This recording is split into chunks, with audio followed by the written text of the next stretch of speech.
can turn on. Okay, great. So, okay, I'm going to start now. If anybody has any questions, please put them in the chat box as I am going. When I am doing the presentation, then Rupali will make sure that once I end my slide, that your questions are relayed on to me. Maybe we'll make it like every 3 or 4 slides just to sort of compile all the questions which are being asked. And while Rupali is doing her resume demo, then I will be looking at all the questions. So yeah, we can start now.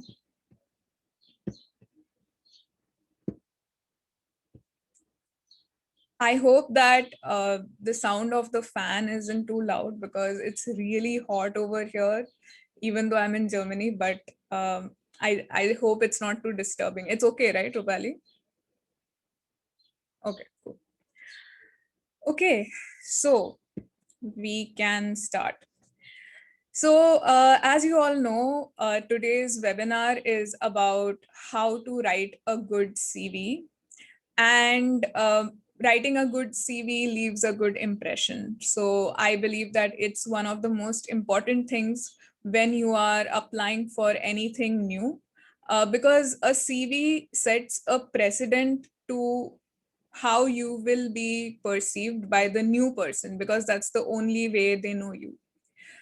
Today we have LinkedIn and everything, but there are many companies who don't look at our LinkedIn profiles either. So that's why this webinar was so in demand. So let's start with the basics. What is a CV?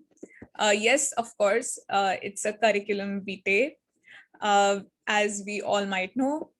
It is, as I said, your first impression. It can make or break your chances for getting something you want to get. And it can be used for an internship. It can be used for an elective if you're planning to go to the US, or if you're planning to go to Europe, or hospitation, which the German internships are called. An organization position, for example, we will be opening up the GCMER posts for 2021-2022, and we will be asking for a CV as well, because we want to see what you've done, we want to see your experience. Or for a job, of course, because they want to see who you are on a paper. So one of the major questions that was asked in the form that had been circulated was, when should we start making a CV? Because I don't have anything, what should I do? I always say from day one of medical school, because if you don't start from day one, there's a high chance that you will keep forgetting whatever you are achieving. And I always say that you're supposed to add the details step by step. Keep updating your CV after every event. For example, if you have attended this CV writing workshop, then try to add it in the relevant component of your CV, which again, I will be discussing in detail, of course. And keep it ready, because I have often come across situations where I have met somebody, they have gone like, oh, send me your CV, and I am stuck because I haven't updated my CV in the past 1 month while I have attended some things and done some courses. So always keep it as updated as possible. Now, the general layout of a CV to remember always is to go chronologically backwards. That is, you start with the most latest thing first, and then you go backwards, be it in any section, be it in the education section, be it in the experience section, be it in the conferences, publications, whatever. And always maintain formatting. Don't go crazy with the formatting. A CV is a very simple and basic thing. It's not supposed to be artistic per se. Of course, you can play with some colors. You can change the colors of headings to something which is different from the text, but again, it shouldn't be too contrasting to the text. And these things are very important to note because it displays your professionalism to the other person. Even though you might be very professional, your CV needs to convey it. And use font sizes and fonts which are simple and standard. Don't use Comic Sans. I cannot emphasize this enough, but any recruiter who sees a Comic Sans format in a CV is immediately going to have red flags. Even if they go through your CV, you don't want to give a red flag to them so early. Of course, there are many templates available for CVs as well as resumes. For example, Canva, a demo of which will be given by Dr. Rupali as well. There is also another website called My Perfect CV in which you put in whatever experience, education, relevant sections that are required, and they make the CV for you. And it can either be traditional, for example, black and white, bulleted, tabular, how my CV is, what I prefer. But it can, of course, also be modern. That is, it can be a bit colorful, it can be sectioned into parts. But even when I say colorful, it means just different colors for the heading and maybe a different color for the subheadings. That's all. It shouldn't be different colors for different subheadings, if you get my gist. But again, there is no wrong or right. As I said, it is up to you how you want to make your CV. You need to sense the atmosphere. For example, I always tell people to look at the most minute details. If you're applying for some position which you know is a little bit traditional, they are a bit orthodox. For example, when I was applying for my surgery hospitation in Germany, I knew that they were quite traditional and conservative. So I made sure that my CV was absolutely black and white, and it was as plain but as catchy as could be. But for example, if you're applying to the US, they often have a culture of having some color in the CV, and they like to see that modernism in the CV. So yes, sense the atmosphere. Now, coming to the components of a CV, the first component, of course, is your name, contact details, career goals, or personal profile. Now, I've written or, and I'm going to explain that. So, of course, it starts with your name, your contact details, and your career goals or personal profile. And that depends on the position that you are applying for. For example, if you are applying for a position in which you are a fresher, you're just entering. So of course, you don't have a very big personal profile, because a personal profile can only be collated once you have had some experience and you can show it for yourself. But for such jobs and such positions, a career goal is much more important. But if you're applying for an organization, let's say for GCMER, then you would write a personal profile, because since it's an organization, a career goal is not very suitable, because while GCMER is going to add to your CV, we can't help you get into a certain career. So as I said, if you're a student, then career goal is better. If you're a professional already, then personal profile is better. Again, if you have very little experience, then career goal. If you are experienced, then a personal profile. The second component is your work experience. And I know that a lot of students struggle with this, because they say that we are students, we have no work experience, but you may have work experience without knowing it. For example, if you have done any sort of research internship or research fellowship, then that comes under work experience. If you have done your internship in your hospital, then again, it comes under work experience. And in India, work experience is not very necessary. But if you are applying to any position abroad, try to make this component a part of your CV. Even if you're including things which may seem a bit mundane, like your internship, over there, an internship is seen as a work experience. Even though in India we have unpaid medical internships, some of them you have to pay for. But yes, over there it is counted as work experience. And if you are applying for an organization position, for example, for GCMER, then you can include your work experience in other organizations as well, and not just clinical and research internships.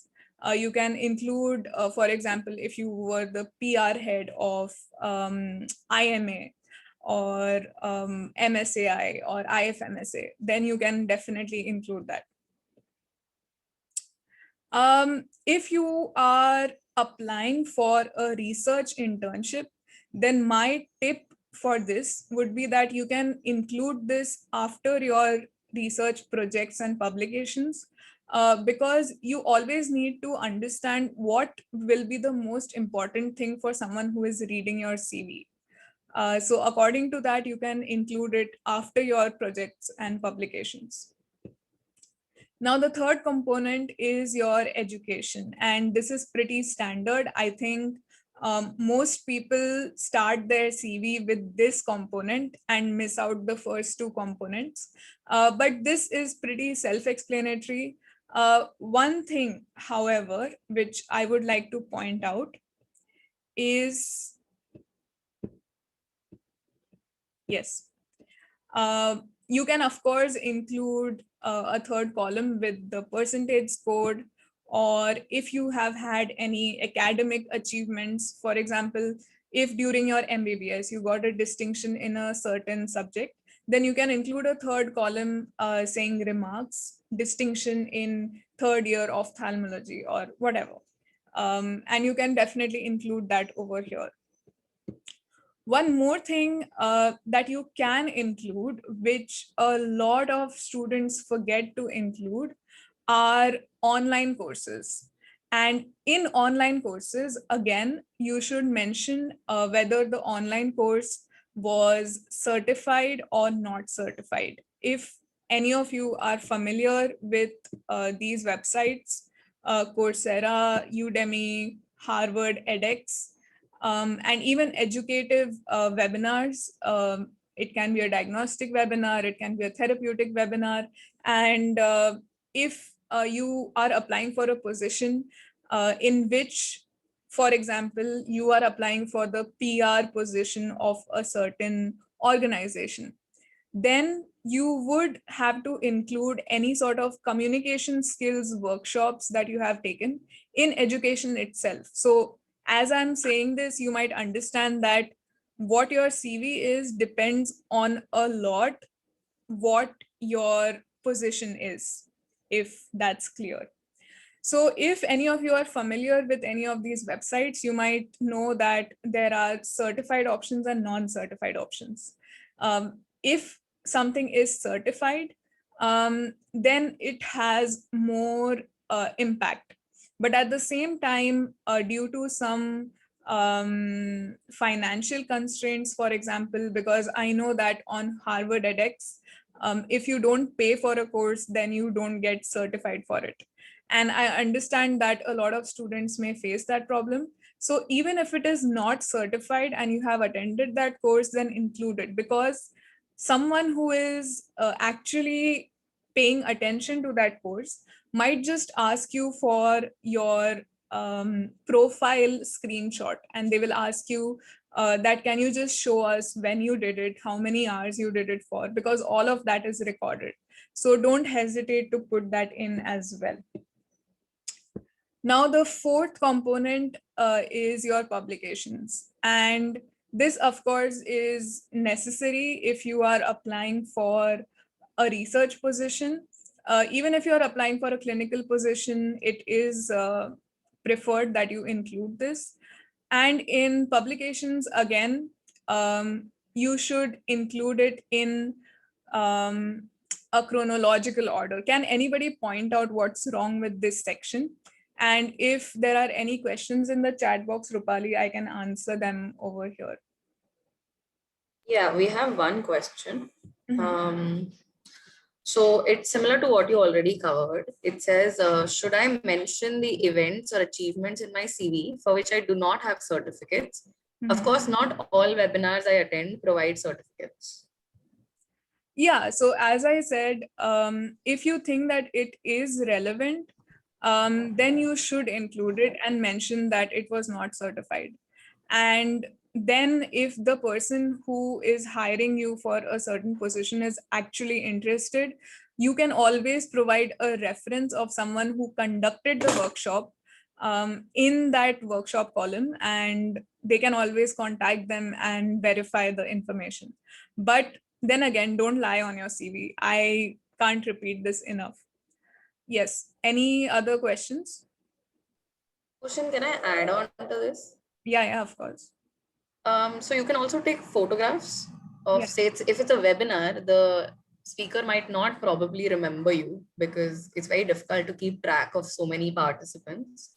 So what you can do is, if you're on your phone or on your laptop, take a photograph of it, and make sure that you keep it. I personally have a Google Drive with all my certificates. So maybe you can do something like that where you keep a screenshot of you attending the webinar or like something like that. So in case if it's very relevant and someone asks you, did you get a certificate or do you have any proof?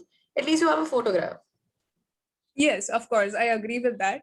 And as Rupali said, a webinar conductor might not remember you.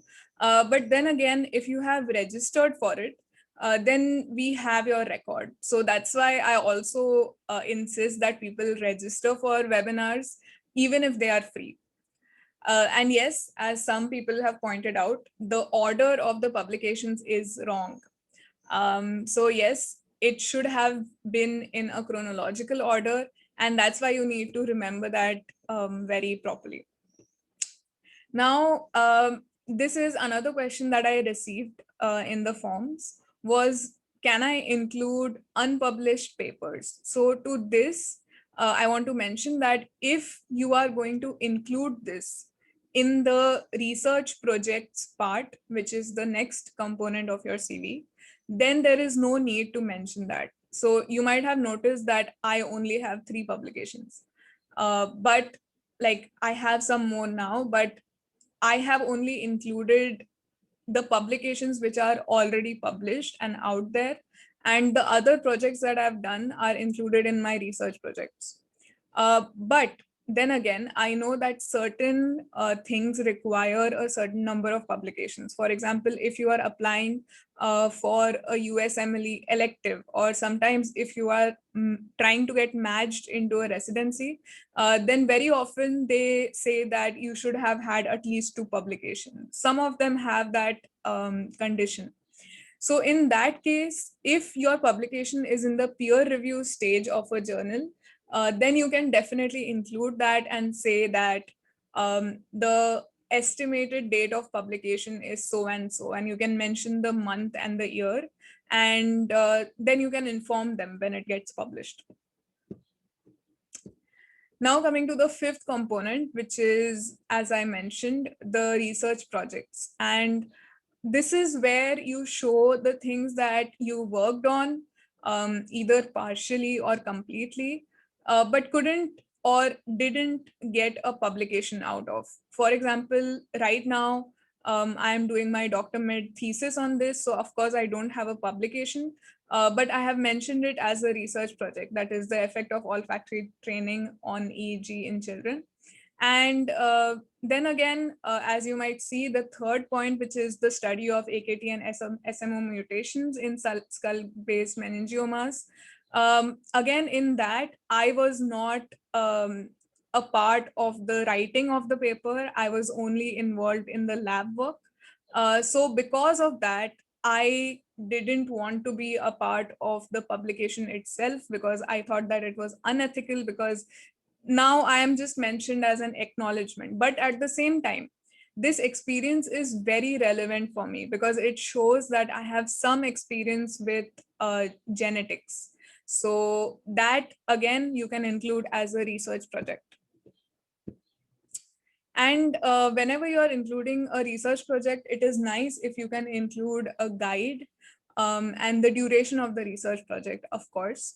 And sometimes if somebody is actually very interested in whether you were a part of it, because it might be very important to them, then they can approach your guide or PI and ask them what your level of participation was in the study.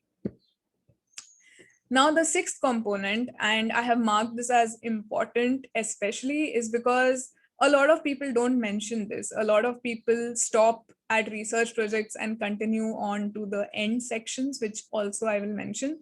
But conferences are important because they show the exposure that you've had over the few years in MBBS. I have attended almost 20 conferences and I always put them on my CV. Because sometimes if I'm applying for a position in, say, Poland, then the conference that I have attended over there is going to be relevant to them. So I always include all the conferences that I have attended, along with, of course, the conference name, the project that you presented, the presentation format, that is whether you were included in an online poster, an offline poster, an oral presentation, an online oral presentation, or you went to the plenary presentation. So all of this is important to mention. And if you received any awards for those presentations, of course. Do we have any questions?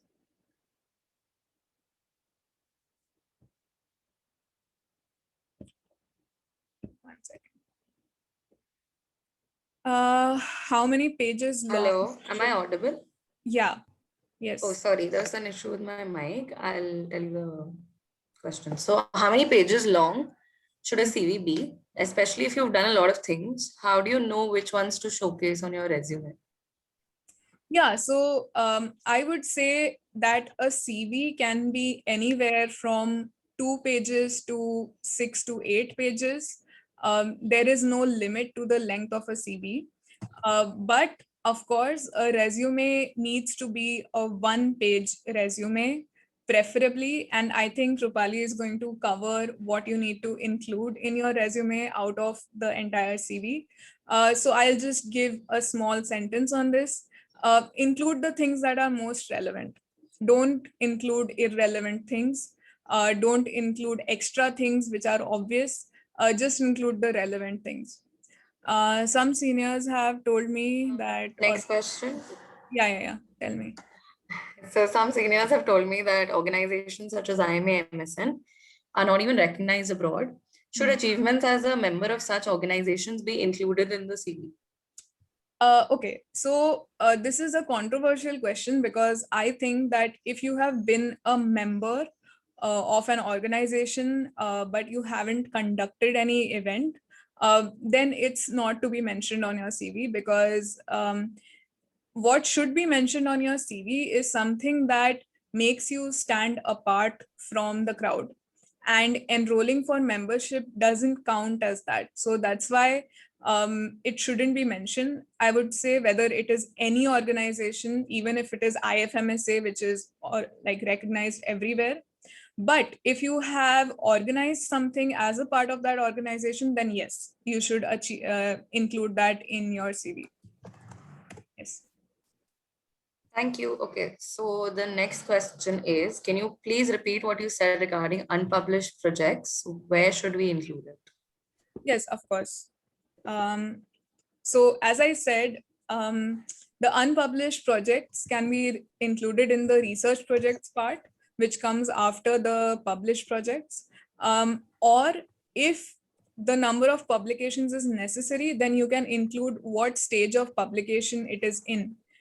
Even in the pre-publication stage, there are many stages where you have either just submitted and you haven't heard back from a journal, if you have submitted and they have accepted it, but the peer review is going on. So you can mention all that. And sometimes the peer review has also happened, but they have mentioned that we are going to publish this in so and so issue of our journal. So you can definitely mention that.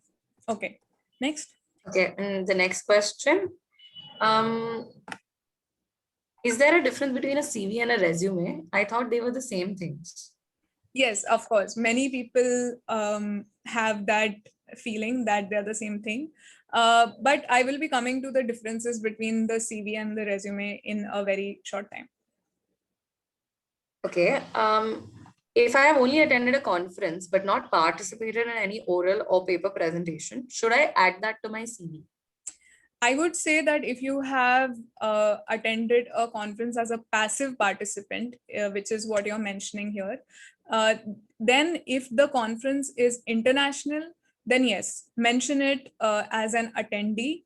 But if it is a local conference, then don't mention it, because there are very high chances that nobody is going to know about it.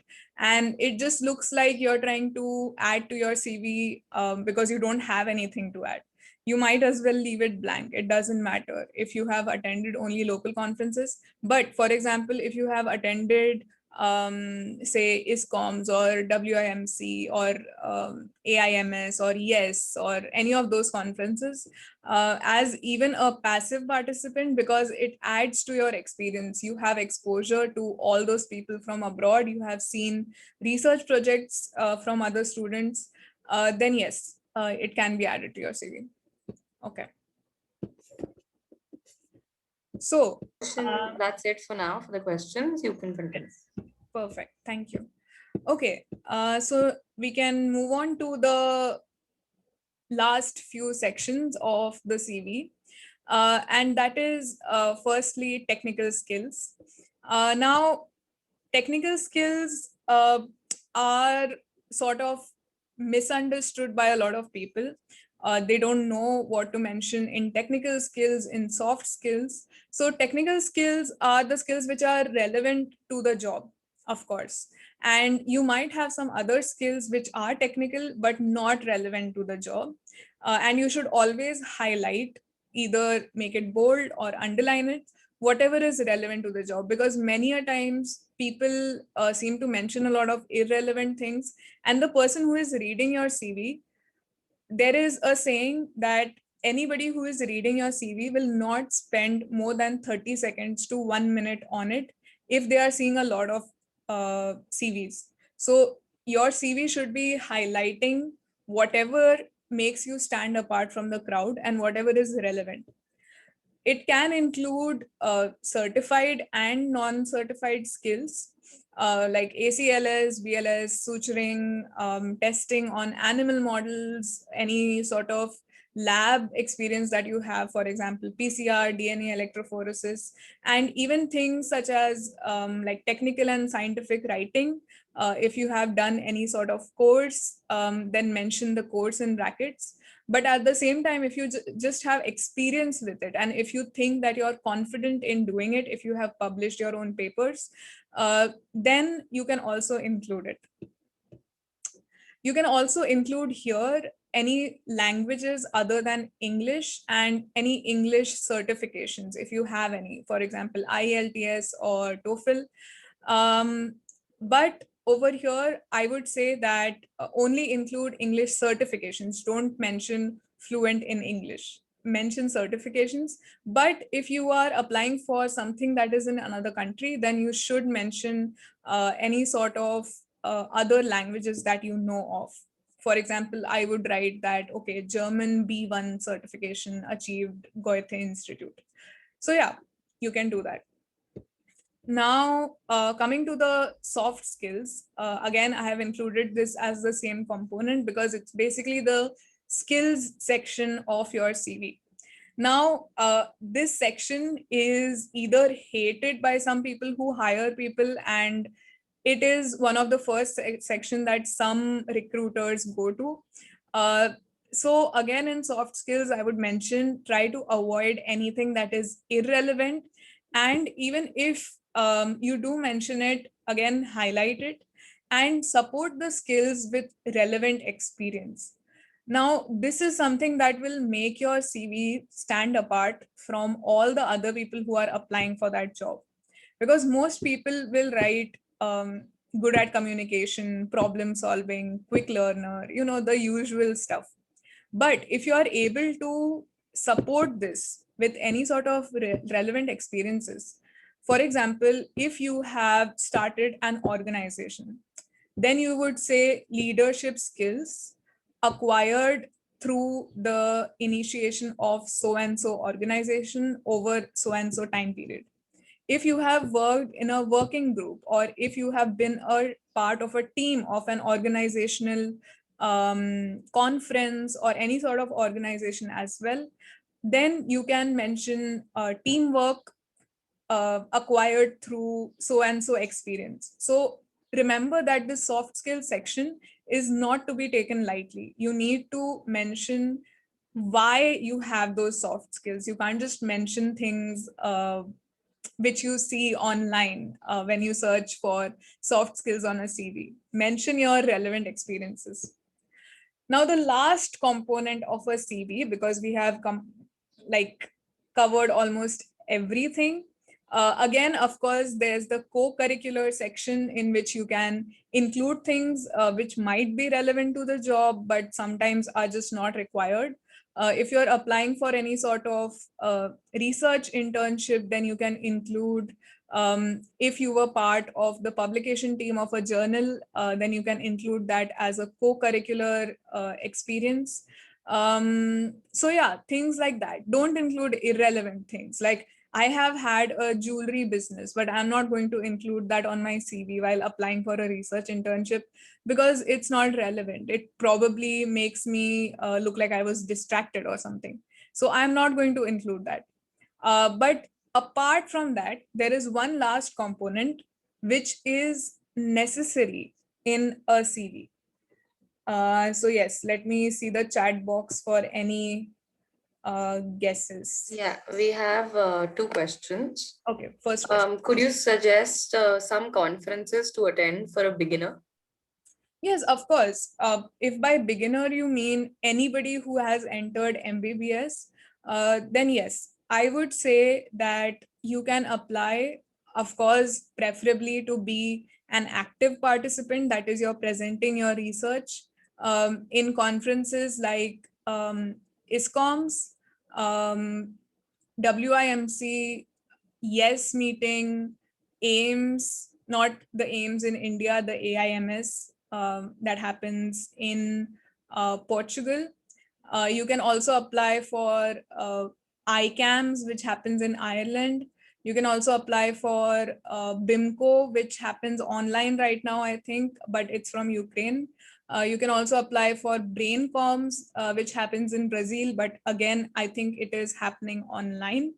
So yes, you can go for those conferences, preferably, of course, as an active participant. But even if you go as a passive participant in the beginning, you will get some experience and you might get the exposure which will help you get the relevant experience needed to start your own research. So don't underestimate the power of being a passive participant. Yes, I hope that answers your question. Next. I can also add on to this. Yes. So, if you want to start small, right?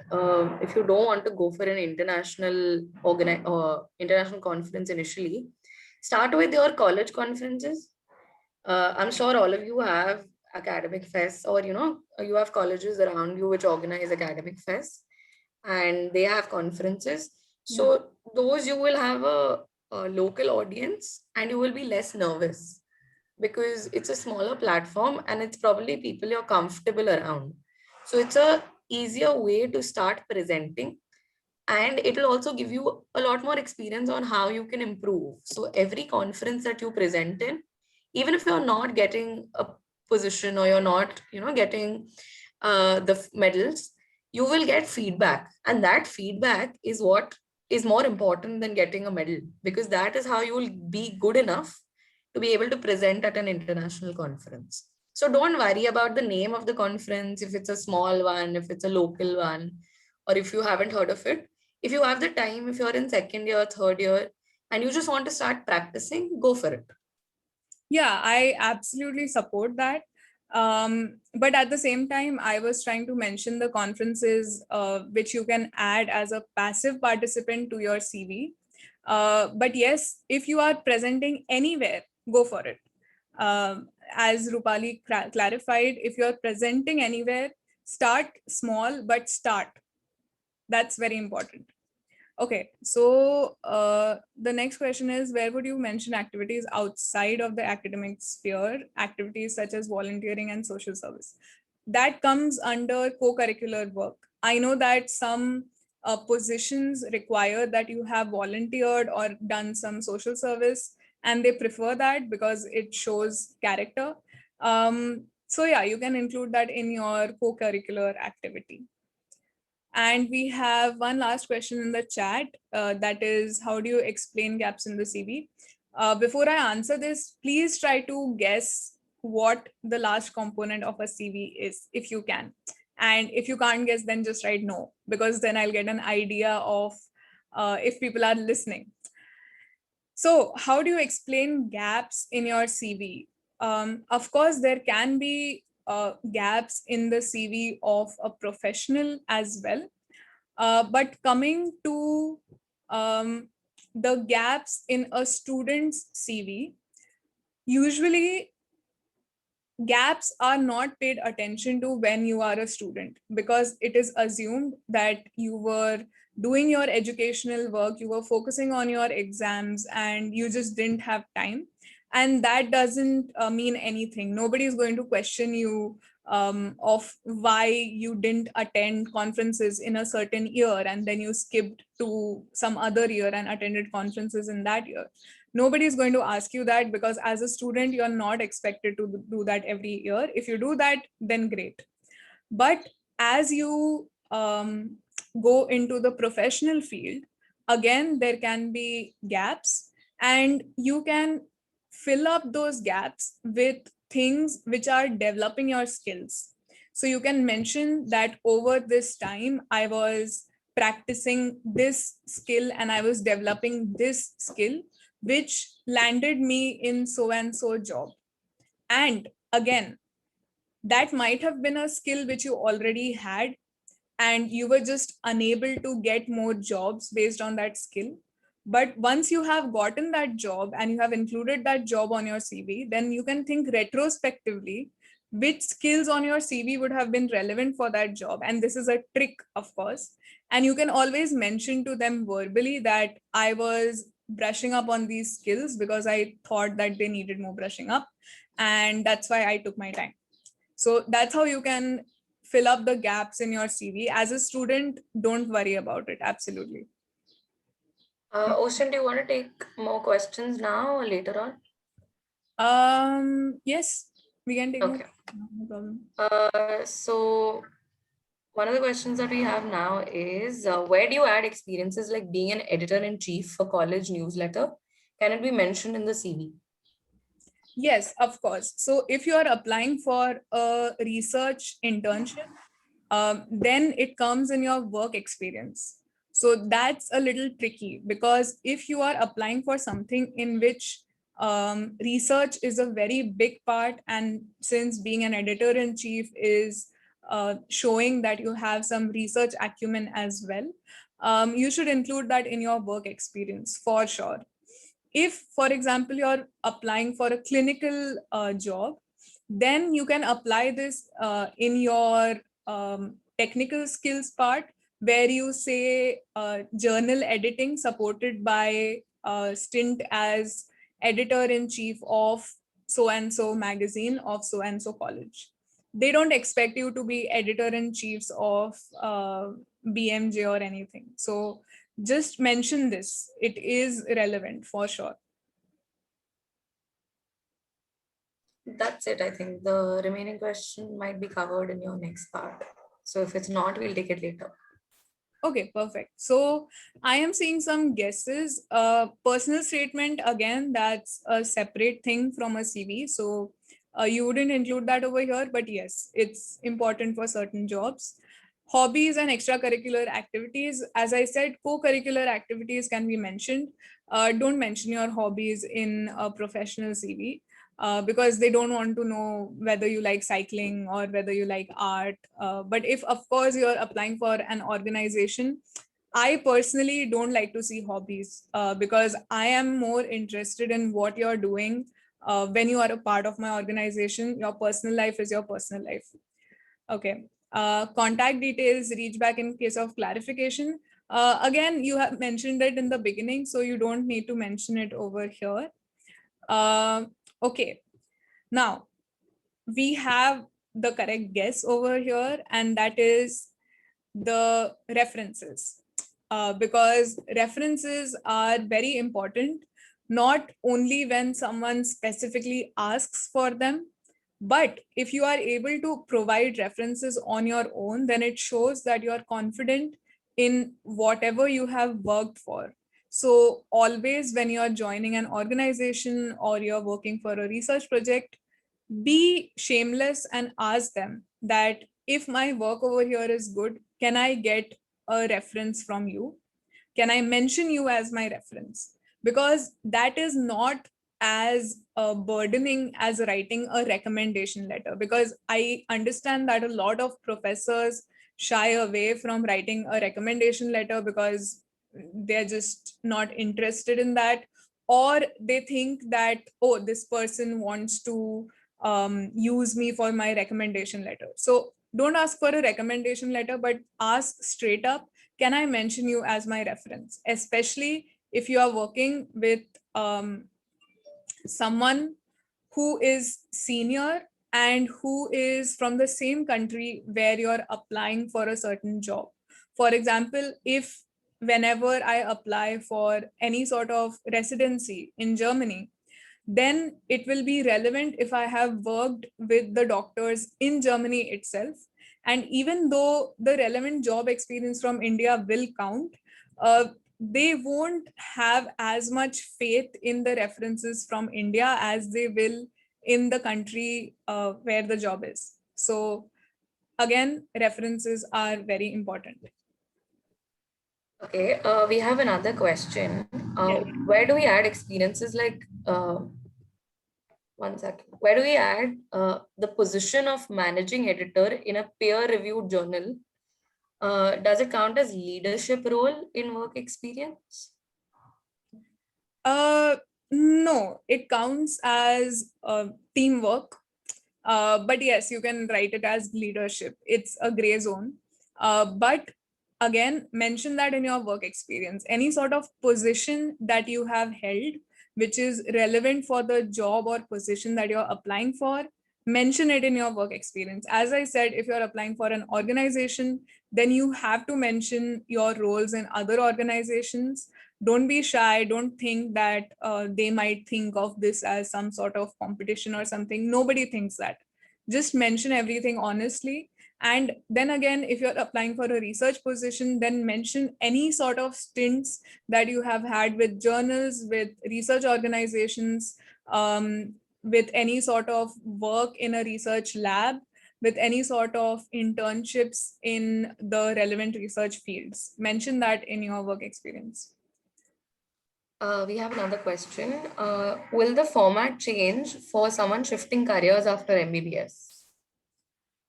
No, this format applies for all sorts of jobs, be it during MBBS, even jobs, research positions, internships, everything. What I have given you basically is a backbone of a CV, which you can edit and modify as you get jobs. You should always have one entire CV ready with everything from the most relevant to the most irrelevant things, because it's very easy to document that, like duplicate that document, make the changes and send it along. But it's not very easy to sit and remember what you have achieved which is relevant, and trust me, at that moment is the highest chance that you will not remember. So it's better if you make that and keep. And if you're switching careers after MBBS, then make sure that you mention your work experience which is relevant to that career switch. For example, if you are switching your career from, let's say, to a public health master's, okay, you want to get a position as a master's in public health, then it will be more relevant to them that you have done certain things in your community medicine internship, while to us it seems very trivial to whether to mention it or not. But yes, you should mention it separately from the rest of your internship. So small things like this can really make a big impact on what position that you're applying for. Okay. Right. So the last question, can you mention work experience in an organization or startup that has ceased its operation now? Yes, because your work experience is your work experience and it doesn't matter if it's stopped. That doesn't mean that your work experience has disappeared. What's relevant to the recruiter is that you had that work experience. That's all. Okay. Any other questions? No, that's it for now. Okay, perfect. So I think I have covered most of CV writing. And now we can finally move on to the big question, which is CV versus resume. What's the difference? What's the similarity? Now, the length of a CV and a resume is different. A CV can be anywhere, as I said, from 2 pages to 8 pages. There is a professor in cardiology who works at Mount Sinai in New York, and he has an 86-page CV. So now you can understand that a CV has no length to its limit. But a resume is a brief of who you are and what you bring to the job and what you will carry forward from the job. So that's why a resume is just 1 page. Max to max two, if they mention that you can put a 2 page resume. Most people ask for a CV, but if someone is asking for a resume, please understand that they are asking for a resume because they don't have time.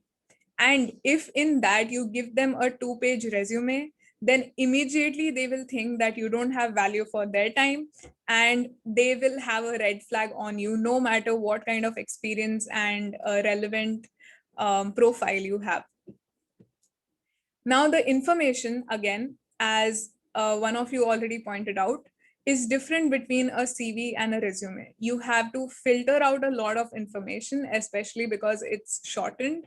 And a lot of the obvious information you can just leave out. I will give a short example. For example, in your CV, you have to mention your education step by step. You have to mention in fourth year, third year, second year, first year, whatever you learned and what percentage you got, from which institute you did it.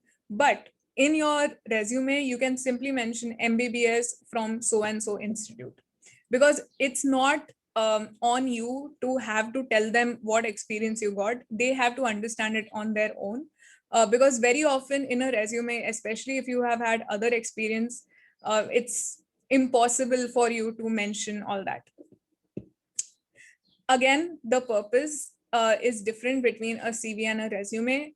A CV is usually a much more detailed profile of you, while a resume is quite short. So when someone asks for a resume, make sure that you are uploading a resume and not a CV, because their purposes are different.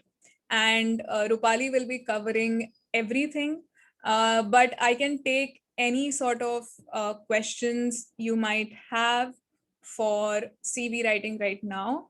And again, I would like to inform you guys that we are nearing the end of, 1 second, I'll stop sharing my screen. We are nearing the end of our time. So just a reminder that just join this meeting link again once it ends. Don't worry about it. Okay. Any questions? I can look at the questions now. Yeah. So we have a question. While applying for residency in government hospitals, is the CV required there? That depends, because if you are applying for a certain institute which hires on the basis of your CV as well as your score, then a CV will be required. For example, if you are applying to Nimhans, then they do ask for a CV because they want to know what sort of. Jai, can you switch off your mic? Yeah, so they do ask for your relevant experience in the field, but for many government colleges it's not required. The next question, can we reduce the font size of a resume in case everything doesn't fit? What is the minimum permissible font size? Sorry. Yes, very good question. So I think Rupali is going to cover this, but in my personal opinion, and that is just my personal opinion, don't go below 10-point font size, because if you go below that, then honestly you're making your resume so hard to read that it doesn't matter how much experience you have fit into that, it just won't be relevant. What is important is that you design your resume in a way that the person's eye goes to the relevant places first, and you're only able to include the things that are important, and you can always add your contact details right at the end of your resume so that they can ask you for a CV later on to ask for further experience. That's it. I don't see any other questions. If we have any, we can take them at the end. Yeah, there's just the question about the template, and Rupali will be covering that. So I am going to transfer my host position to Rupali so that she can share her screen. Again, join the same link if this ends, okay? We have a last question, CV versus portfolio. A portfolio is a term that's not used in the professional industry, but a portfolio is more of a CV than a resume. Just in case somebody asks you for your portfolio, just upload your CV. But nobody is going to ask you for your portfolio. It's A portfolio is more relevant in the creative fields. yeah, So if you're applying for, say, a photography thing, even for a magazine or something like that, a yeah, medical magazine, they will ask you for a portfolio or a sample of your work. So a portfolio is basically some of your best work that you have created, which can be photographs or articles or, artwork. So yeah. that's when it comes in. For a academic thing, people don't generally ask for portfolios. Yeah, precisely, because a portfolio is a sample. And for anything which is academic and research based, they are never going to ask you for a portfolio. But as she said, they may ask you for it if it's photography related, writing related. If they ask you for your articles, then you just have to make a composition of your articles or your photographs and submit it. That's your portfolio. You can add a short description to it. I had uploaded my relevant articles when I was applying for my current job at Cactus. But yes, that's it. Okay, I think we can move on to the resume making part. Yeah. Have you made me the host? Yes. Okay. Give me a second to share my screen. Before we start, I want to ask a question. How many of you have heard of Canva? You can send a yes or a no in the chat.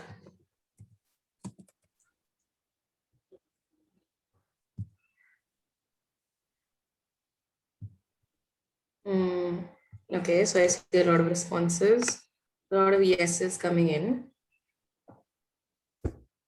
Okay, great.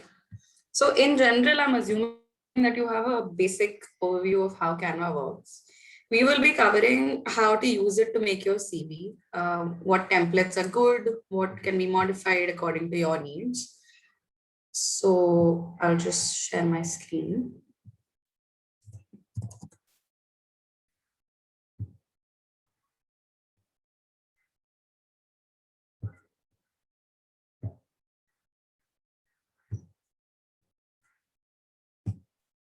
Okay, is it visible?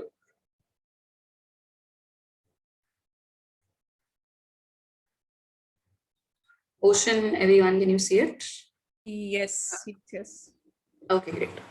So this is basically when you go to Canva, they have a search option where you can type in resume or CV, depending on whatever you've been asked, and it will show you multiple templates. Now, from all of these, basically what you can do is have a look at what you like, what looks attractive to you. But keep in mind that all of these CVs or resumes are created for different purposes. So something like a medical CV will not look like this. For us, it will not be this colorful and this out of the format, right? Because when recruiters look at CVs or resumes, or even when I am selecting someone for a position, I would like for things that are relevant to be clear. I would like some personal touches, but something not something like this, which would be very distracting. So if you're applying for a creative post, then you can go for something like this, or maybe even here, the Rufus Stewart one. Um, then you have the question of if you should have an image, your photo, or if you shouldn't have it, just have text. Now, this also varies for something unofficial like an organization, or in a lot of places, you would have to present a candidature in which you would have to send your CV. I would suggest use an image so that it is more personalized. But like you see Ocean's image, it's a more professional looking image where she has a lab coat on, where she has a stethoscope around her. So that is a better image than something that I have. I have a very casual image because I didn't take a professional image. So I would suggest, if you would like to include an image in your CV, get a professional photograph clicked, or just ask a friend to take a picture of you with a lab coat on, or in scrubs, or depending on whatever you have. um, you can also choose to omit the image completely, because most medical recruiters, or job people who give you a job will not care about how you look. They will care about what your abilities are and what is your previous experience. So there is no compulsion to have your image. If you have it, it's okay. Go for a professional image when you're applying for jobs. And if you don't, it's also okay. So you don't have to generally stress about it. But what happens is, when they're more formal, the people who are choosing it, it's better if you avoid a photograph. So that you will have to decide depending on the tone of the job application. So if it's a very formal organization, something like a WHO, or anything that you're applying for, understand what they're looking for. If they're looking for someone playful, if they're looking for someone to hang out with or chill out with, you can have an image, or you can structure your CV accordingly. If it's a very formal organization, if suppose you're applying for a college post where they expect you to be a professional, avoid it, because you don't want. So a lot of images you might look shabby, like how you dress for vivas, right? You have your hair all professionally done, you have it plaited up or tied up, you're dressed in maybe Indian formals or Western formals. And if your image is maybe a normal casual image in which you look a bit shabby, then it might reflect negatively on you. Because from what I've learned from my father is that your recruiters will only look at your CV for a few minutes. No one's going to sit and read everything that you've written. So that few minutes are all you have to make an impression. Okay, so that's about the images. Then moving on to, again, the colors and the layouts. I personally prefer a two color combination, something like the Louis Anderson one that you see here. But you can also go for a three color thing. But again, as Ocean mentioned, do not have too many colors. Like you see here, the Teddy U CV. It has a lot of colors, a lot of design in the background, which is a bit distracting. Because as you know, your professors and doctors and recruiters don't have a lot of time, and they get thousands of CVs. So it will look odd and it will distract. maybe they'll remember you. Like your point of having a CV or a resume is to be memorable, but you want them to remember you for the right reasons, right? Over here as well. So you see the Taylor on Alonso one. He's a sports coach. Now the background is very dark. It will make him stand out, but again, it's a bit cluttered. I'll show you in detail how to make it. I'll show you my CV as well. Um, so you can go for something like this with the two color combination or this. You guys can see the cursor, right? Yes, we can. Yes. Okay, great. So I would avoid something like the Howard Ong one with two contrasting colors, which is very annoying for the lack of a better phrase. But yeah, so don't make it too jarring. Keep it subtle. Use colors that you like, but that are not very harsh on the eye. So even here with the Leslie Rowe one, the orange and the blue one, I understand that you want to look fun and maybe these are your favorite colors, but these are very jarring and someone will just be like, okay, I cannot read this anymore after maybe 2 minutes. So that covers the photograph, the colors, and now the font. Ocean had mentioned Comic Sans, so yes, I agree. Do not go with Comic Sans. Go with maybe a Times New Roman or the standard formats that you have generally. So something like this is good. I don't know if you guys know what serif and sans serif is, but basically, don't go for very cursive handwriting, which makes it difficult to read.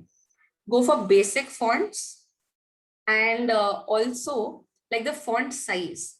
So I personally believe, and this I had learned at a conference where I had presented a case. They had told me that, and I had just started presenting. So they had told me like the presentation is fine. There's just a lot of text and it's very small.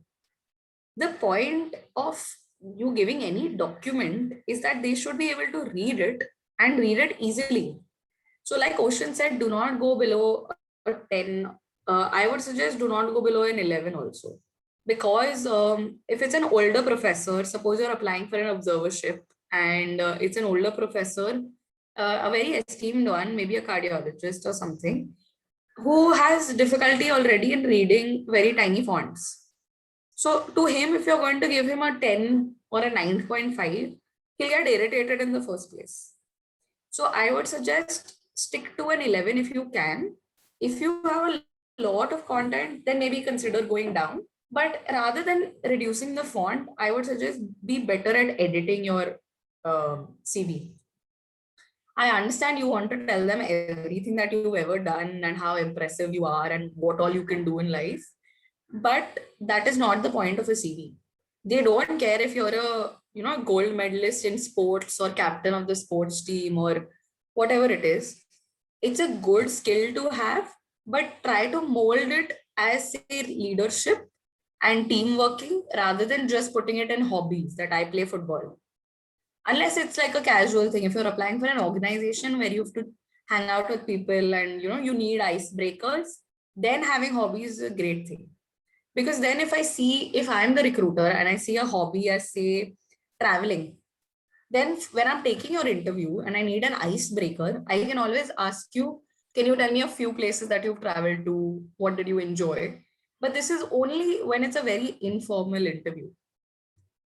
Or if you've been asked to show your portfolio and you reach a section where they're like, okay, now tell us something about yourself, which wasn't in your, that you've done outside of your professional life.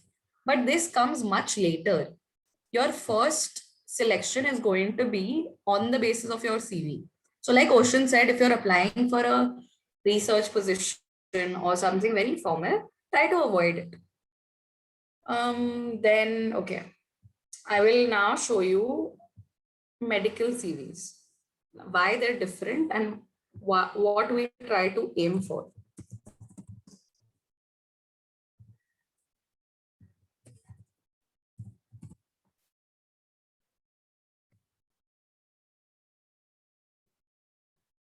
Till then, Ocean, if there are any questions. No, there are no questions yet. There were a few Okay. questions related to GCMER, which I have answered. And Okay, great. I will also be putting up the GCMER joining link and the link to our YouTube channel during when Rupali is speaking. So you guys can pay attention to it and look at the chat box for all the details. Great. Okay, so moving on to professional resumes, as we call them. You see how now the color tones have changed. They're a lot more subtle, and the CVs are a lot more clearer. Like the negative space that you see, that is basically the white in the background, will be a lot more than a creative resume. So you see that? If you can see it, give me a yes. You can unmute yourself or type in the chat. Do you see the difference in a professional resume? Yes. Okay, great. So this is why designing is also important, sometimes more so than the content, because a lot of the times they will not read the content. For you to get them to read the content, you have to have a good design. Like I have rejected CVs which were just ugly, for the lack of a better phrase. Just that they were haphazard and randomly made, and there was no structure. And I'm like, I do not have the time to sit and figure out what you want to say in your CV. You have to understand that you're trying to sell yourself. Then we'll see. Okay. I'll choose a nice template. Let's see. And then I can show you how you can go about actually customizing it. Okay, so let's take this one. This is very similar to the one I actually have.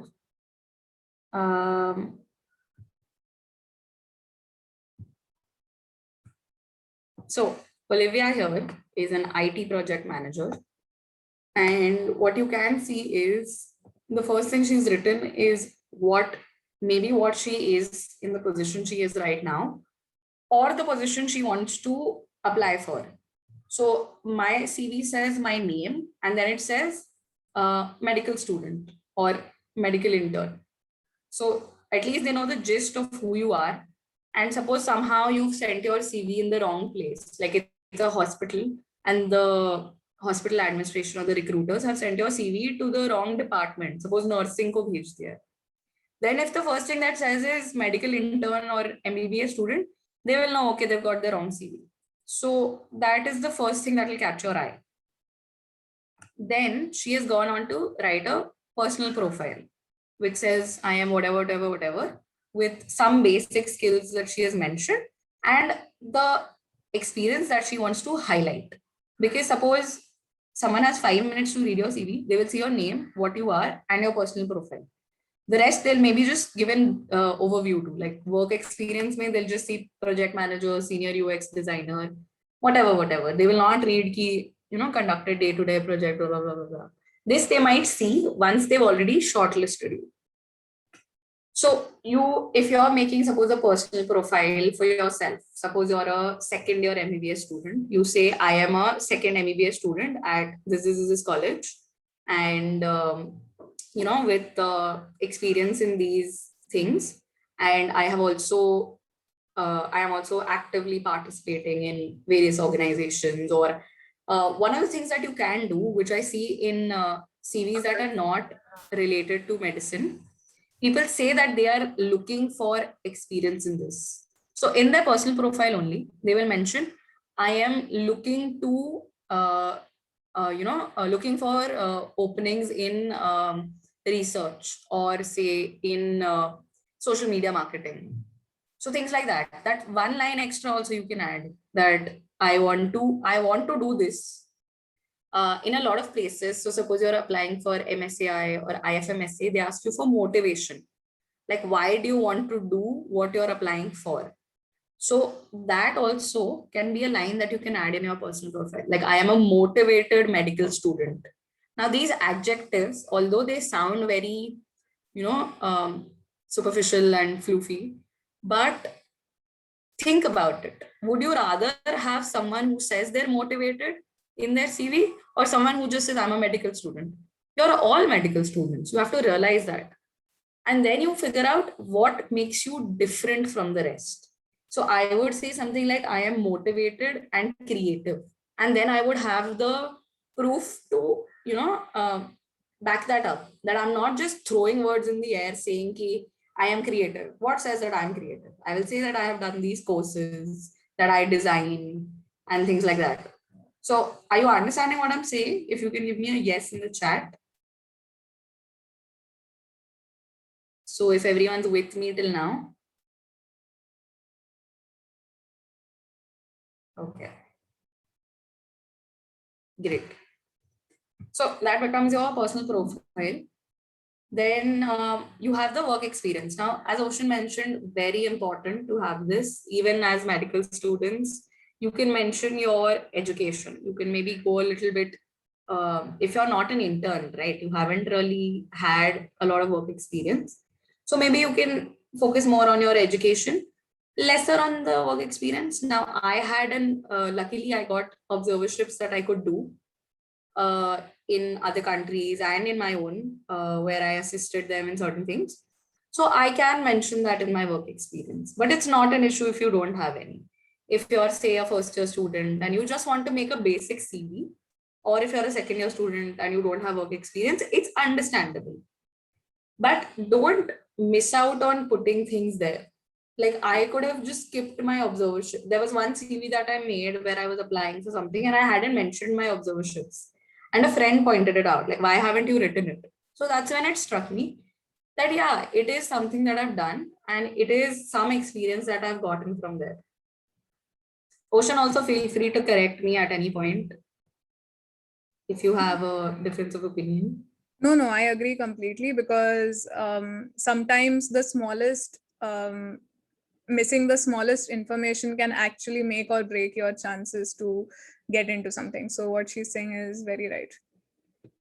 Okay, so your educational history, all of this, so my format is basically exactly the same. It says whatever year student I am. And since I have a few distinctions, I mentioned it and I mentioned the percentage. But even if you don't, it's okay. You don't have to be a distinction holder to apply for a post, or, you having a distinction in, say, pathology or biochemistry is good. Say if you're applying for biochemistry or pathology. But even if you don't, if you're suppose applying for a student organization, if you're applying for GCMER, we are not going to hold it against you if you're not a topper, if you're not a gold medalist. So understand that. Never think that, you don't have experience, so why should you make a CV? Or why am I writing this? And like, it looks very blank. It's okay. It's okay if it's blank. Structure it so that there is less negative space. Like how here, Olivia has written her name and then she's written this and left some space. Because maybe she doesn't have a lot of educational experience. Maybe she's a recent graduate. Maybe she doesn't have a lot of work ex. So it's okay. Leave a bit of negative space. Be smart in your designing, is something I can tell you. Again, now coming to contact information, have your address, have your email address all the time. Make sure it is updated. This is something that I have read in countless blogs. In any, suppose you're going to a different country or applying for US, and now you've moved to the US, or if you're going to the UK and you live there for a little while, update your address, because if they need to send you something, they will send it to the other address and you will have no way of getting access to it. And those could be important information. So make sure that your information is updated. And I understand, like, you're not going to sit and keep updating it every day or say every week. Maybe do it every 4 months or 6 months. Or what you can do is an alternative is have a LinkedIn. So like Oshin said, whenever you're doing a webinar or you're attending something, you can add it to your LinkedIn. And when you have to update your CV, because in your CV or your resume, it will take you some time. You will have to figure out the design. You will have to figure out what I want to write, what I don't want to write. Maybe have an alternative. Maybe have a LinkedIn, or have what I had before I made a LinkedIn was I had a Google Drive with all my certificates. or whatever things I was doing, I have it on my Google Drive. And when I'm updating my CV, I check, okay, this month I did this year I did this, I'll add this. And you get what I'm saying. Have a database of everything you've done. Because at the end of MBBS, something that I have done in first year, I will not remember. Like a fest that I had attended or a paper that I had presented. Unless I had significant memories of it, I will not remember it, which is fair enough. And especially if you're very active, if you're someone like Ocean, when you're doing a lot of different things, keeping track of all of it and keeping your CV updated constantly, unless if you have it as a habit, you will miss out on things.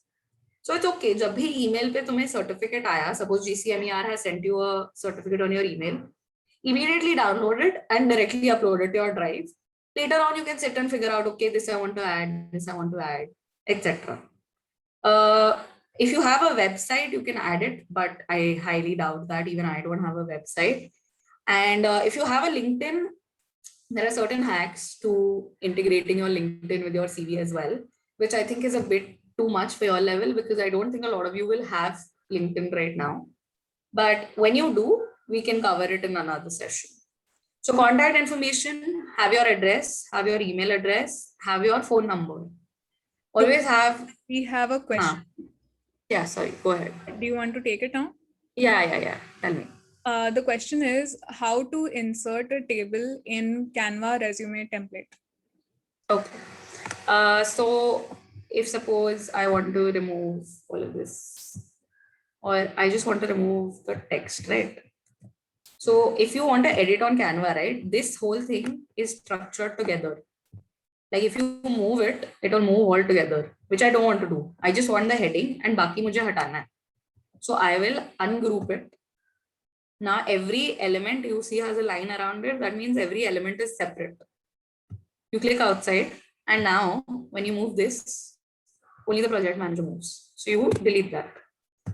You can delete it from the screen, or you can click delete on your laptop or your phone or whatever. So I can get rid of individual things. Now suppose I want to add a table. So these are your images. And if you have, say, something like you want to make a table, right? What you can do is you take a square. So see, these are frames. So you take a frame. You can alter the thickness of it and everything, make a thinner frame. Or what you can do is you physically make a table how you would on your pen and paper. Say you take a line. Suppose I want this, and I want to change the color to match the rest. I can rotate it. Yeah, it'll show me 90 degrees, so I know it's straight. Yeah. And then I can make it smaller. Like this, you can also add. Oh, also one hack I'll tell you. You don't want to keep going back to that and select, right? And then again, you'll have to alter the size. Again, you'll have to do all of that. There's an option called duplicate. So click on duplicate. And suppose here you want to add. Yahan pe add karna. Again, I want to duplicate this. Rotate it. And yeah. And, make how many ever columns you want. You can add titles. Then if you want to add text in this, you go to text. You say add a heading. Now this is to do. You add a subheading. And you can change the font. So you can make the font match the fonts that you've already used. Suppose you want to use this. And you want it to be. So you can add whatever you want here. So work experience, student at medical intern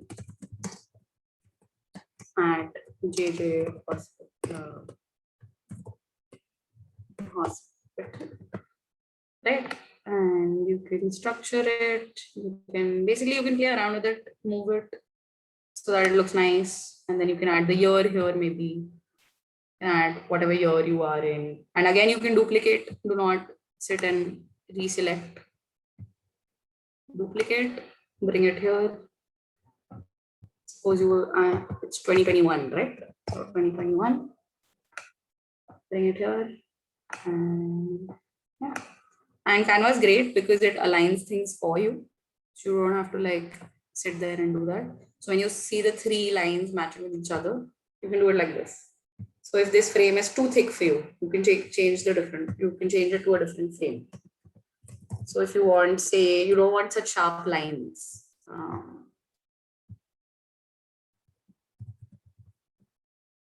If you want a curved frame, you can take that as well. So you see what I'm saying? If you can't find a thinner frame, then just do the same thing with the lines. So suppose I deleted this, I duplicate this, and I make the boundary. Yeah, and it aligns it for you. So you don't have to be worried कि आधा टेढ़ा है and things like that. So basically, this is how you can do it. Yeah. So that's what I'm saying. No, designing a CV will take you longer if you want to be fancy and if you want to be, creative with it. So meanwhile, you can have a place where you keep everything. I think that answers the question. Yes, thank you very much. Even I didn't know. Canva hacks. Yeah, exactly. It's how I make things in like 5 minutes. Can you show how you ungrouped it again? We have a question. Yeah, okay. So suppose we now ungroup education. So I click on the whole section. Okay.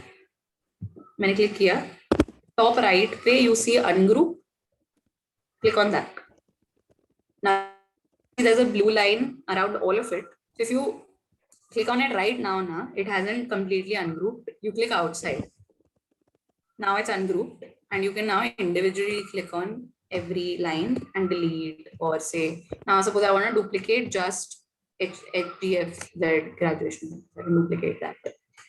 And I can add, say, whatever I want to do with it. I can delete it, I can position it forward, backward, etc. Things like that. So that's how you ungroup. It'll be slightly different on your phone if you use Canva on your phone, because the UI, the user interface on a phone is very different from a laptop. But I would suggest if you're making a CV, if you can, either borrow a laptop or go to a cyber cafe if you don't have it, if you're in a hostel, because making your CV on a phone will be very irritating. Like I can make posters and things on my phone because I have that much practice with using my phone. But for you, if you're just starting out with Canva and you're not, like some things like how Oshin also didn't know it, doing it on your phone will be a big headache. So I would suggest do it on a laptop. It'll be faster and you'll be less irritated. So yeah, any other questions? We did have one question, but I've answered it. It was about how many pages the CV should be and what to include and what to let go. So I've mentioned about that. No problem. You can carry on. Okay, great. So contact information, your address, your email, your website, if you have it. Phone number is an essential. Don't mention multiple phone numbers. I'm not going to call you 4 times. If I can't reach you once, I will not call you more than that. So if you've applied for a job and you're serious about it, make sure that you're available and that your active working phone number is what you've given. LinkedIn you can add. So on my CV, I have added my Instagram as well, because I do post educational content. So if I'm applying for an organization and suppose I'm applying to be a PR head, or if I'm applying to be a social media manager, I will mention my Instagram so that they can see some of my work if they want to. Or if they want to connect with me somehow, and if they don't have LinkedIn, then maybe they can do it on Instagram. If you don't have Instagram, you can use your social media of choice. Do not do it in a professional CV. Like if you're applying for a job or a research thing, they frown upon the things that we post on social media. Like if you go to other countries or sometimes even our own departments, they do not approve of how open we are with social media, because a lot of them haven't grown up with it and they find it a bit childish or they find it careless. So I would suggest leave it off if you're applying for any official thing. If it's an organization where it's a bit casual, go for it. You can also add these. So you see these logos, you see the email ka logo and everything. So these are also things that you can find. So if I want to add, say, Instagram, so I can get this logo. I can change the color to white so it matches the others. Can make it small and put it here. Yeah, I don't want it to look like big and out of place. Suppose I've put it here. And I can duplicate this and align it. So you see the 3 lines come. Every time you're correctly aligned, right? You have the 3 vertical lines and you have a horizontal line running through the logo. So that means you're in the center of the logo and all the text is aligned from top to bottom. So I will put add groups or no. Okay. So things like that. So you can get logos for Sina showing me Facebook and things like that. Some of the times the logos are paid. So suppose if I want this one, right? So it will have a watermark on it. It will say Canva, because Canva, although is a free platform, they have artists who create all of this. So they have to find a way to make sure that the artists are fairly compensated. So another suggestion I have is do not take a screenshot of the watermarks, watermarked images, because 1, it looks ugly. 2, you've stolen someone's work. So if you're applying to something and they'll be like, clearly you haven't made it yourself or it wasn't free to use. So if you want to use something in Canva, you can find an alternative. So like how this is a free version, but if you're desperately looking for, say, blood donation, and a lot of the time, so if you put something this specific, right, and I want to use this, now I can't get it.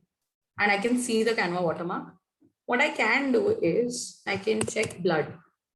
So I can see if maybe there is I can see a blood bag, right? And this is free to use. So I can see a blood bag and maybe I can use a patient. I can do something like this with thing instead of, I can make this smaller and do this. So it's still relevant, maybe not exactly the same, but you're getting my point. Don't take screenshots of watermarked things, especially in your resume. Posters, okay, it's still understandable, but not in your resume. Coming to skills, as Oshin mentioned, have skills that you can back up. If you have certificates for it, even if you don't, if you've done work for someone for it, make sure that you have something relevant. So now how she has written process and work improvement, staff and user training, they can ask you about anything on your CV. So that's why Oshin was also saying, don't lie. Like on my CV, I have put 5 languages, one of which is Spanish. And if they ask me about it, all I can tell them is that I know basic Spanish, which I can understand and at a Duolingo level. Like wherever I learned it from, I've learned it through YouTube channels or Duolingo or whatever. So be prepared to justify what you've put in your CV. Even if you want it to look full, suppose you only know English and Hindi, it's okay. But if you put a 3rd language, be prepared to justify it. It's the same thing with skills. So as I said, if I'm creative, I should be able to say, okay, why am I creative? Now, awards received. This is, again, I would highlight it more. I would not keep it on this side. I would put it where she's put education and stuff. So wait, I can show you my CV. Because for us, academics are important. And so us academics are important and your distinctions and everything counts, right? So this is also completely made on Canva because I prefer using Canva. And you can see that my logos are much bigger in size than the CV that we saw. Because 1, I'm blind myself. So I have kept them big on purpose, but I alter them if required. So again, you see the dual color tone. it's a blue and a white, because again, it matches my image. I use the same image everywhere, which I should update now. But try to stick with the color tone. I have a profile which says whatever I am experiencing, blah, blah, blah, which again I alter depending on what I'm applying for. Then my education, you see my high school, my MBBS, my junior college and things like that. In that again, what has been the highlight, what would be relevant for that position. You do not have to mention your percentages, by the way. No one's going to judge you for it. I have written it because they're decent. But if you're not comfortable with it, don't mention it. It's okay. Contact information. My first thing is my phone number because I'm less likely to check my email. So I would rather have them contact me via cell phone, my email address, my Instagram, and my LinkedIn. Because these are the social media that I use the most, and I am okay with the content that's on it. So my academic experience and research, whatever I've done, I've put those in bullet points. Make sure to stick to bullet points. Do not put paragraphs and paragraphs. No one will read it. And don't keep writing, I am currently working on this. I have assisted in blah, blah, blah. I have done a one. They know it's you. So you can, like, no one's going to fault you utna that you haven't written I have, because it becomes very repetitive and very irritating to read. So you can just focus on what you've done. Now here, what I would do before I send it is I would highlight medical device. So I would go here and bold medical device. I would assist it in a research project under this whatever doctor and blah, blah, blah, blah, blah. Because it's a famous name, right? You wanted to stand out. And what was the project at? So the hospital is associated with Narayana Health, but I don't necessarily need to mention it. I have, because it's an impressive name. So people might not know SRCC Pediatric Super Specialty Hospital, but they will have heard of Narayana Health. So that way, be smart about what you're writing. 1 month full time. There are part-time observerships in diagnostic and interventional radiology in whatever university. So things like that. Now I have mentioned technical skills first because most of the times I'm applying for positions related to PR or social media or designing, where these skills are the most relevant ones. So a Microsoft Office, Google Suite, Adobe Sketchbook, InDesign, Canva, all of these are more relevant. So depending on that, you can change the order of where you want to place what. Then I went with awards and presentations because I have done quite a lot of presentations, and since I don't have any publications, right? I went with, okay, I have not published anything, but I've presented in conferences, which I would like to highlight, which is fair enough. So whatever presentations you've done, you can highlight, say, first position. So you can highlight, say, first position, blah, blah, blah, at whatever conference. So you're getting the point, and all of this is chronological. So this is something I had done in first year, first prize in intra college. I told you guys, right? Intra college and things are where you start from. So intra college poster presentation. This was first year biochemistry. So as you can see, this is more recent, as Oshin had mentioned, the chronology of it. You can also, so some people, what they do is next to the text, they'll write the years, which is a very smart thing to do. So I will also be modifying it. So I will be writing this year, whatever year. So you can do that also if you want to. Interpersonal skills, languages. See, now again, I've written advanced English, advanced Hindi, basic, other languages. Because I know if someone starts conversing with me in Marathi, I will understand what they're saying, but I will not be able to respond back as fluently as I would like. So I have to be honest कि ठीक है, मुझे थोड़ा बहुत ही आता है, and that's okay. Then interests, because again I apply for informal things. So here again, interpersonal skills, communication. I have certificates where I've participated in debates, organized events. So all of that, leadership, teamwork, etc., time management. I again have a lot of leadership roles, so I chose to highlight that. Starting with, so this isn't chronological. I can make it, but I went with international first, which I don't know if it's the right thing to do, but I found it more impressive. So, yeah. See, Canva can be very irritating at times. So, this was something that I did recently, but it's an international thing. Again, AMSA IFMSA is international. Then again, IFMSA. So these are international. And what I would suggest is write the full form at least once, because not everyone might know what IFMSA is, what AMSA is. Once you've written it and written the abbreviation, then continue with it. So now, national magazine. Oshin, what do you think? Is this approach okay? Yes, I think that when it comes to leadership roles, the chronology is less important, and where you worked especially is more important, because when it's something about work experience or education, it's very important to mention it chronologically because it shows your growth. But yes, when it comes to leadership, yes, I think that approaching it with this direction or the other one is fine. Yeah, I think basically you can be a little flexible here, because if you have done, so you have to understand why you're trying to show leadership experience. If you have handled something at an international level, clearly there are a lot more variables, a lot more things that can go wrong, right?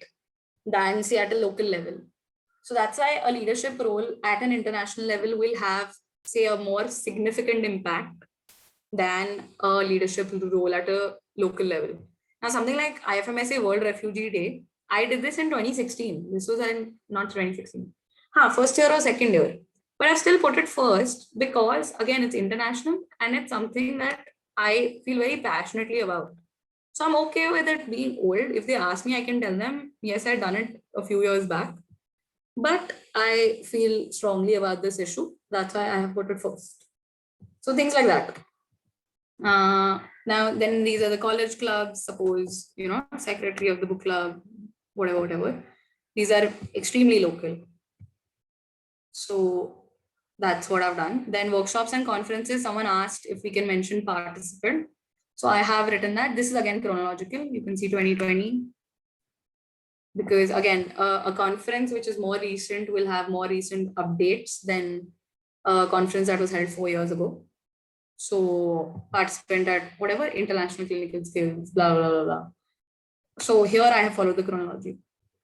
Publications.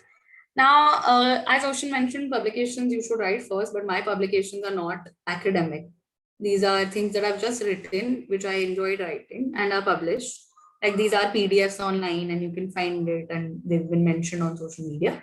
That is the only reason why I've added it. So it shows my skill in writing or my interest in writing. But once I have academic publications, I will shift it to the top because those hold a lot more relevance. Then other extracurricular activities, whatever I did in school, I volunteered for Comic Con, these things are not that relevant. So by this last page, I can skip entirely. If it's someone who wants a very short CV, I can skip the last page. So make it like that. You can have a CV which is 40 pages long, but make sure that the most important information to you and to the organization or the post is there in the first, if not first or second page.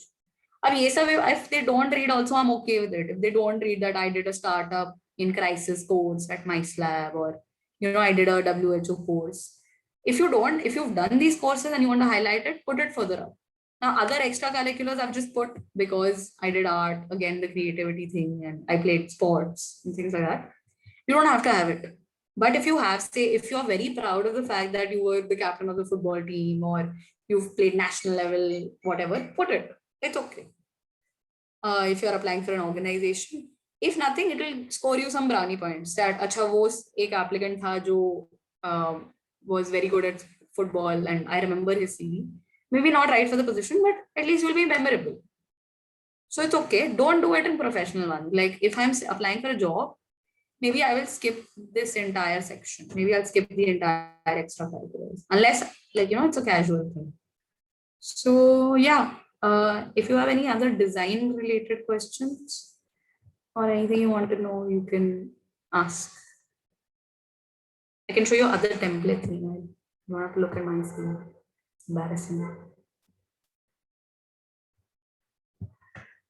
No, I don't think it's embarrassing. I think it's pretty nice.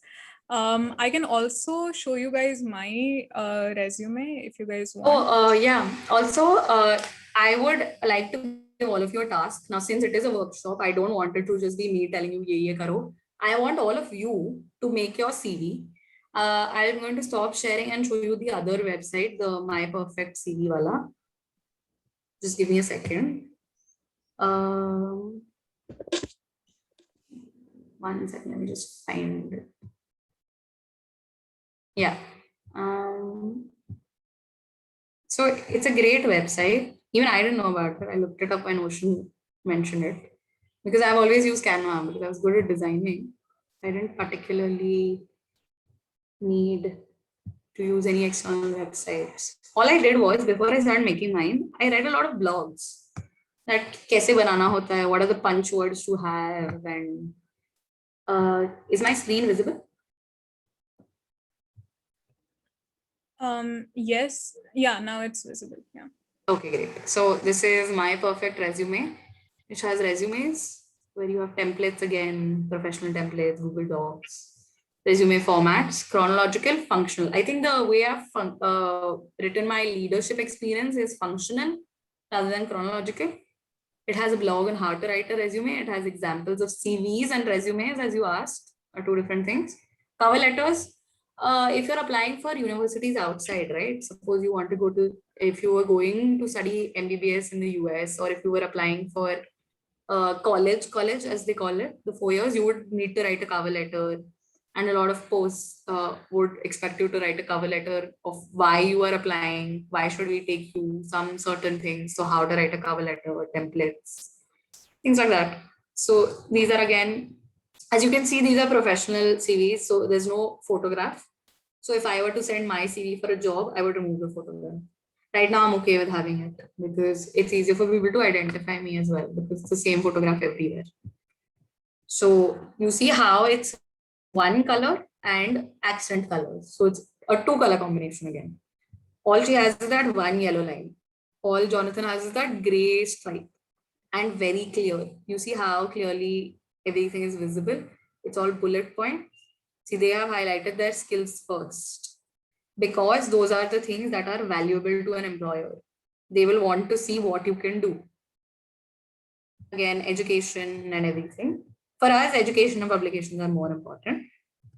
And yeah, so this website also, if we I think we will send you the presentation. I'm not sure, but I will send you an email where we put some resources for you to make your CV. Yeah, and the tasks that I want to give you is, I want all of you to make a CV. If you have already made one, great. Send it to me nonetheless. I will give you some tips maybe on how you can improve it. Or if you're making one for the first time, I can maybe, if you made something, try making something yourself first. In anything creative when you're doing, try doing it yourself first, and I can give you feedback. So I will share my alternative email ID, and you can send me your CV on that. There will be no judgment, I promise, even if it's blank. But I will tell you how to maybe organize it so it looks less blank, that it looks like तुमने कुछ तो किया है. So yeah, I think I can send you that email ID later on, or on the chat box. So Ocean, you want to show yours?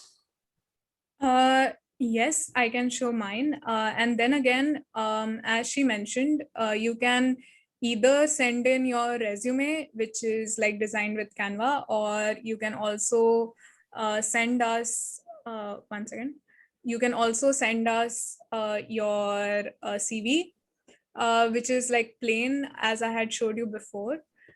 Can you transfer? Yeah, I can make you the host. 1 second. Thank you. I'm just going to show you my resume because as Dr. Rupali just showed you, it's a longer resume, which is also not wrong, of course. I have a much shorter resume and I'm just going to show it to you. 1 second. Yes, I'm just going to show you my resume. I'll share the screen and I will also share an announcement that we have for you. Okay, can everybody see my screen? Is it visible? Yeah, it's visible. Okay, so this is my resume. It is literally just one page. That's it. Yes, the font looks small over here because it's not an A4. But if you make it closer to A4, then it is quite readable. What I have included is just my name, my picture, my personal profile, my research projects, my work experience, my publications, and my awards. So this is a very, very concise and short resume, which can sort of give people an impression of how you're standing out. And it doesn't give you a lot of details, but it gives you enough to think that, okay, do I want to even consider this person? So yeah, that's what I have done. I will also be uploading this in the chat if you guys want. Do you guys want this resume? I don't know. You guys can put yes in the chat if you want the resume.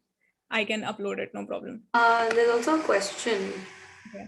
You can answer I that. think, Meanwhile. Huh. no, I think you already answered it. Okay. Yeah. I tried to answer as many questions as I could. Okay, so where is my resume? Again, my resume, I update once a year, but it's not updated. So my LinkedIn is updated, and the same folder where I put my certificates, I put a PDF format of my CV. Also, naming your CV. Now, this is a very small detail, but you will, when you save documents, right, don't save it as document XYZ or whatever. In a CV, write your name and write CV or write resume, because when a recruiter has 10,000 CVs, they need to be able to see your name and they need to know what document it is. So you have to understand that they are short on time and it has to be clear. Don't have that random set of numbers and letters that documents get saved as. Like, make it a habit of naming your documents properly. Yeah, as Priyati said, details matter. Yeah. Yes, definitely. I agree with that. So yeah, just keep that in mind. As you can see, I've named mine as my name and then resume. So yeah, as we come to a close of this, all of you can see in the chat, I have uploaded a feedback form that would be amazing if you guys can fill it up. It also has the link to our future websites, which I'm going to share right now as well. Can you guys see the screen? Yeah. Okay, so next weekend, that is on 26th and 27th, we are having a literature search and reference management workshop with Mrs. Vasumati Sri Ganesh. She is a member of the Academy of Health and professional educators, and she is also a conductor of a lot of research methodology workshops for MUHs and MMC. She has conducted literature search and systematic review workshops like thousands of times probably. If you see her LinkedIn, it's pretty impressive, and that's why we decided to have her on as our speaker.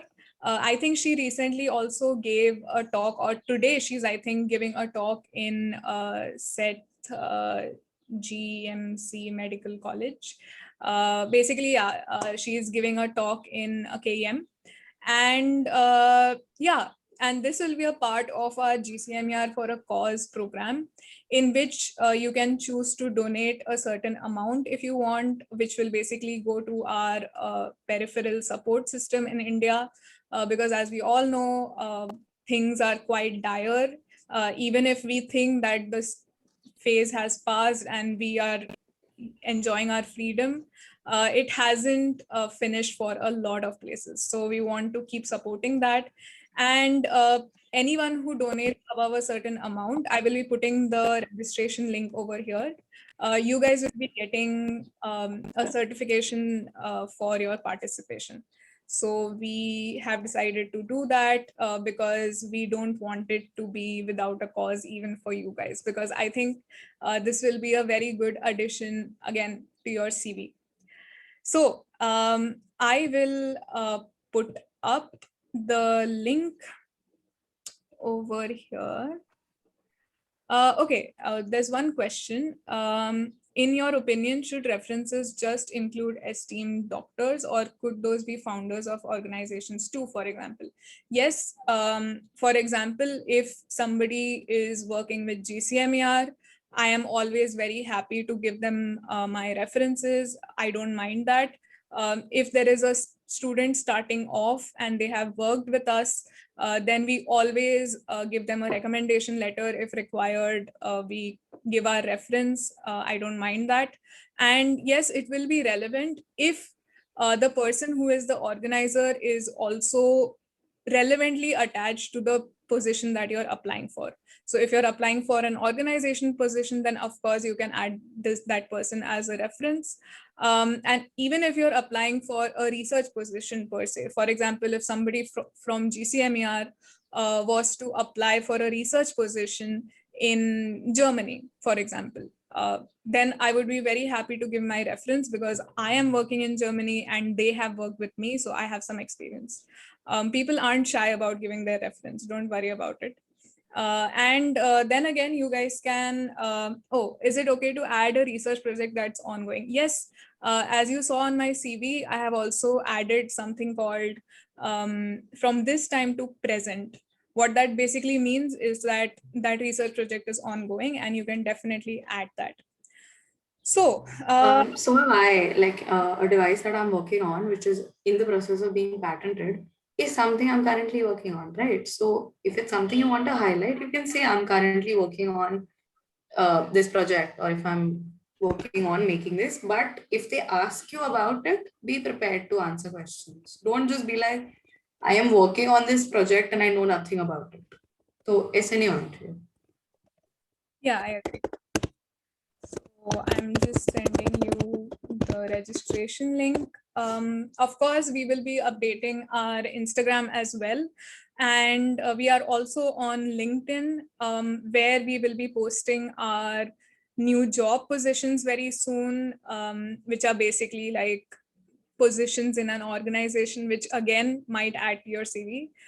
So we are revamping the national team of GCMER, and we are also going global this year. So you guys can definitely join in, and you guys will get updates for that on Instagram and LinkedIn. Can you please? I also have a question. Yes, yes. We can answer the question in the chat and then I'll go ahead. Okay. Can you please tell? Okay. The reference thing which I was saying was that even if you're working for an organization, then you can ask the person with whom you were working or the founder of the organization for a reference, but make sure that you were working directly with them and make sure that that person will be relevant to the position that you're applying for. As I said, for example, if you're applying for an organization and you work with GCMER, we would be happy to give you our reference. I will be happy to give you my reference. If you have worked with a certain team, for example, if you have worked with Dr. Rupali's team, which is the conference team, then you can ask for her reference, and I'm sure even she will be happy to give you that. So just make sure that you have worked directly with them. They have some experience to share about you. And yes, make sure that they are relevant to the position. Yes, Rupali, your question. So everyone who stayed with us till the end, I have a question for you. Would you like to have another sort of workshop or a session on LinkedIn and how you can use it as an alternative CV and how you can use it to make connections and get the like get what you should out of the social media platform and not just have it for okay, great responses. So okay, so I see that all of you, since you've stayed till the end, clearly you're interested in learning how to use it. So maybe Oshin and I can talk about it and figure out another session. Yeah, how to grow your connections, how to make it look attractive and have the right information on it, and like the little things, right? How I told you about how to make a table in Canva and how to duplicate and things like that. I could possibly do that for LinkedIn as well. Yep, I agree with that. I am actually going to put in my LinkedIn profile over here. Oh yeah, even I can do that. You can Yeah, connect to me. you can put it Please in. have a reference. Oh, also one thing I want to mention about CVs is, so suppose you have mine and Ocean's CV, do not copy paste it. Like this is also something that they see. Like people will ask you, can you send us your CV? I am happy to send it. Like all of us will be happy to send our CV. It's not like that. But what people do is they will copy paste exactly the same tone of language, the same words as leadership skills and all of that. Don't do that. Like a recruiter wants to get to know you. They don't want to know Ocean or they don't want to know me. And like that's why every CV is different and it should be. It's a representation of you on a piece of paper that will get you a certain job or something like that. So you're getting what I'm saying, right? Don't just copy a CV just because it looks impressive. You can copy the style of it maybe, or take inspiration from it, but don't directly copy paste it. I agree. Uh, Yeah. yeah. One second, I'm just gonna look at the chat.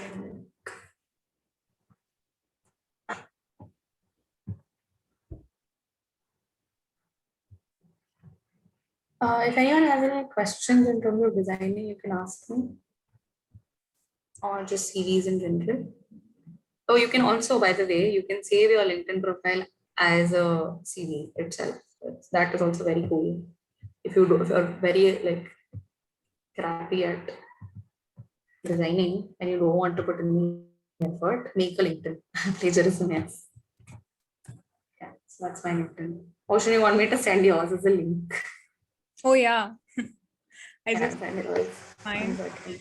But yeah, thank you. And even GCMER we have our own LinkedIn page. So you guys will be getting all of this in a follow-up email as well, of course. But then again, I'm just sending it over here because you guys stayed till the end. So it's nice. Thank you so much to all of you for listening. Yeah, if someone has raised their hand, Prastuti, do you have a question?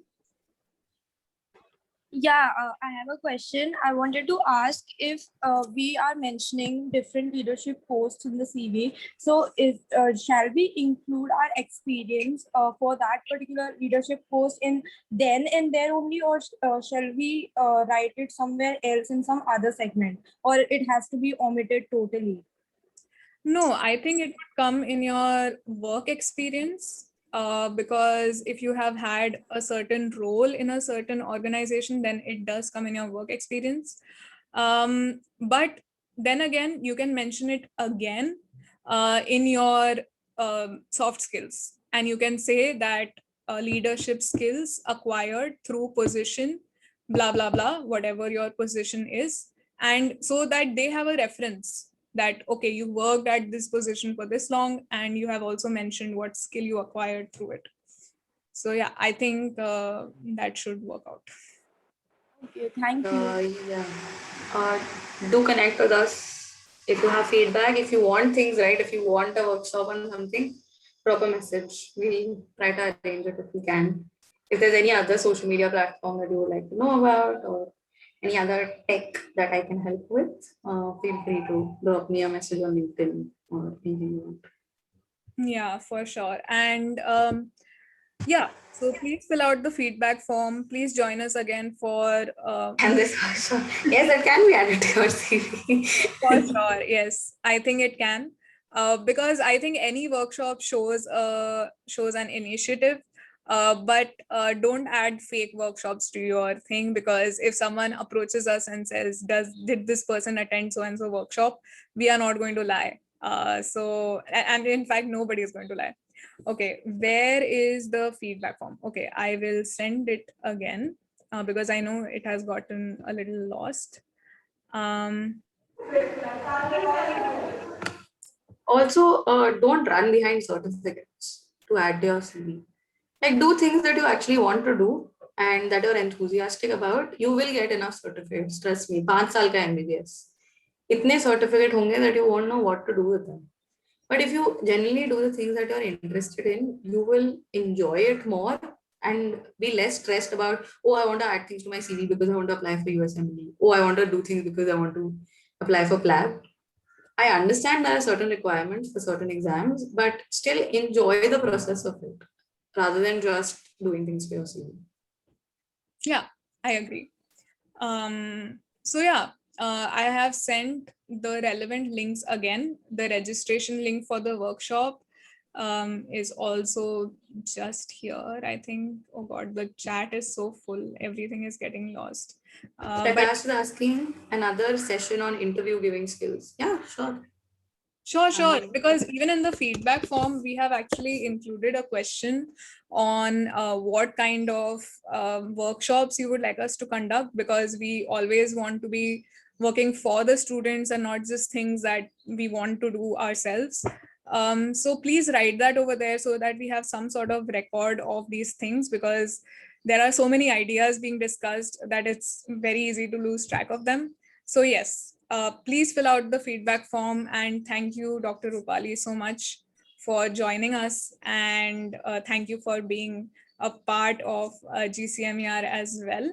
And thank you for the opportunity. I yes, hope you learned very something. welcome. And yes, I think everybody here gained something from this workshop, but a workshop is incomplete if you don't actually work on what you learned on the workshop. So make your CV, make your resume, send it to the GCMER Gmail. If you want a response from specifically me or her, you can also send it to our specific emails. I am going to share my email here as well. But even if you send it to the GCMER email address, it's no issue, because we all have access to it, the whole national team. So yes, and join us on our posts, because we have new posts and the GCMER team is expanding, because now we have almost 370 members. And so yeah, to manage them, we need more people. And we are also expanding to other countries. So it'll be nice to have you guys on board. Great. And international experience, very important. Yes, exactly. It's very important. Join us, we'll have fun together, we'll work together, and hopefully you will